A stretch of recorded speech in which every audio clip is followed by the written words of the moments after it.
What you got for me? Go for it. Who's your favorite linebacker? Tommy Eichenberg. Who's your second favorite linebacker? Steel Chambers. CJ Hicks, too. Talk to us a little bit about the kind of rhythm that you felt like you got in. Career high 6 catches, and it felt like you looked like you were playing with confidence. Yeah, definitely.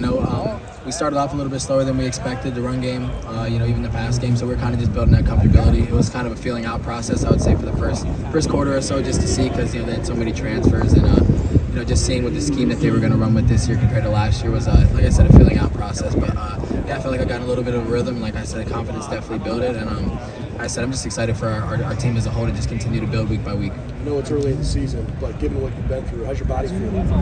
It's actually really good. Definitely no complaints. Really happy with it. Just got to keep taking care of it. Yeah. What did y'all address mainly this week so far, Julian, from the standpoint of getting that rhythm, getting that continuity down? Yeah, definitely getting the rhythm is one thing, but our first goal was just to win the first game. So, we came out 1-0, and this week's just another week. We got to continue to prepare. We got to continue to build and just keep going. Yeah, and as you look at that opener, what was sort of missing, intermittently? Because obviously y'all scored some points. Like I said, I think it was really just a feeling out process to start. They came in with a whole new squad, a lot of transfers, I think over 20 transfers. We only had their film from last year, and we played them so late in the year, so you never really knew what was going to happen, if they were going to switch their defenses, whether scheme, schematically, whatever they were going to do. So it was definitely, like I said, a feeling out process, and first game of the season for us. Has Kyle asserted himself even more this week as the starting quarterback? I mean, how does that work between you guys and your starting quarterback? Yeah, we build chemistry with both of them as the season go on. Right now, I think they're pushing each other to get better and better every week by week, and building each other into better leaders, better players, and they're going to continue to both improve. Julian, Coach Day talked about from week 1 to week 2, you guys can make a big jump. You've been here for a while.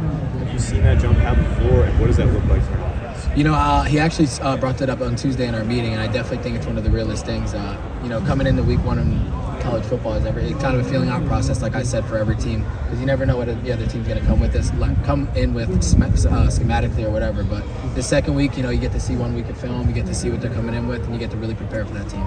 What was it like seeing Carnell out there? I know we've talked a lot about it in the spring and summer, but his first game, what do you see from him? Oh, yeah, no, I think it was awesome for him.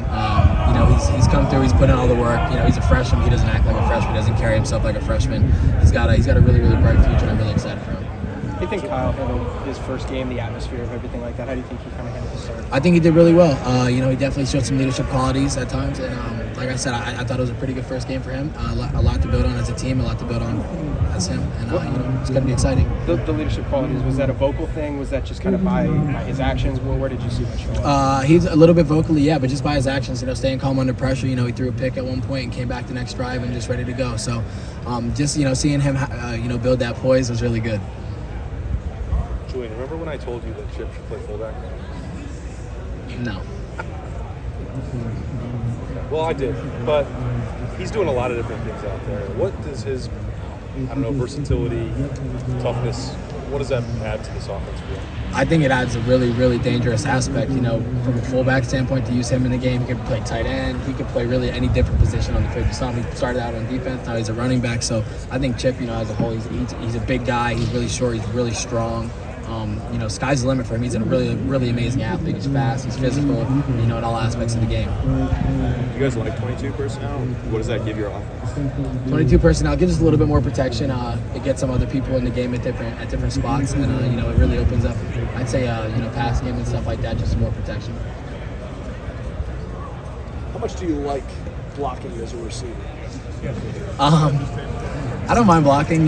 Whatever's really going to help the team. And there's a challenge this week coming in and really asserting ourselves on outside on the perimeter. So it's going to be exciting. Hopefully we're going to be able to assert our dominance. We got really, really big receivers. We got strong receivers, fast, physical receivers. So I'm really excited. I'm going to ask you that because I think there were a lot of people caught off guard by how run heavy in some of the formations. Was that like a huge emphasis during camp, or was that it's part of the playbook?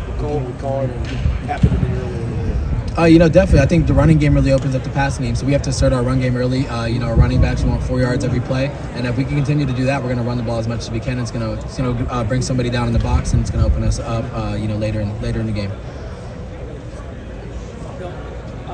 With you you said coming out of the game that you felt good, but going into it, being healthy, I mean, this may sound obvious, but like, I mean, how much difference does that make for you? And how much were you able to feel going into the game that you were feeling? Honestly, it was really exciting. Just going in, being pretty much 100%. First game, everybody's 100%. As the season goes on, everyone starts to play with some bumps and bruises and things like that. Coming in and just knowing that my body was where I wanted to be was really exciting, and I was really happy about it. You talked about how, like, when you weren't fully healthy, you couldn't be as physical as you wanted. Does that show up after the catch too? Like the one you had over the middle, you broke away for a few extra yards after that. Like, is that part of the physicality aspect of it? Yeah, I definitely think so. And for the past couple of years, I haven't been able to use a stiff arm or anything like that. I kind of got out of my arsenal. But I think it's going to make its way back. I just got to constantly build my comfortability back with both of my shoulders and just continue to improve. You were here a couple of years ago, CJ went through that first game or two and had to listen to what everybody was saying from the outside and trying to learn the process. What are you trying to say to the guys, whether it's Doug, Kyle, whoever, trying to keep everything in-house and not focus on the other things that are being said around them? Yeah, no, I definitely think it's thing. Like I said, it was his first game, and people are going to say what they want to say, but we kind of have a Woody versus everybody atmosphere. And one of my favorite quotes that actually CJ said was, "I don't want to prove anyone wrong. I want to prove everyone right that believed in me in the first place." So I think, if they just go out with that same attitude every single day, nothing could really bother you. Sorry for the passes. Are you surprised that ball from Kyle made it between those three defenders to you?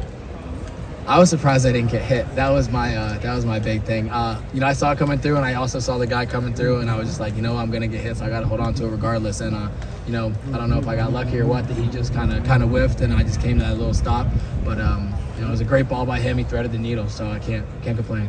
So, you played CJ was first team, so that's a lack of better term. That's a ballsy throw to make as a first-time starting quarterback. To see that throw specifically on camera, or I guess on your rewatch or film, whatever, you gotta be a little impressed with that one, right? Oh yeah, no, I thought it was awesome. I love the aggressiveness. I love him coming out with that confidence and that edge that he really needed. And I thought it was great, and I can't wait for him to improve and just continue to do that. So you guys started to get a rhythm when he was throwing the ball down the field. Did you guys feel that a little bit in the second half as he trusted himself to throw the ball down the field? You guys all kind of got into a better rhythm. Yeah, I definitely agree. So, like I said, that first half was more of a feeling out process than anything. It was just kind of hard, not knowing what they're going to come in with schematically and knowing what we were going to come in with schematically. So, just as that first half went on, we saw what was going to come. We saw all the plays that we thought we were going to like in the second half, and I feel like that really made everyone a lot more comfortable.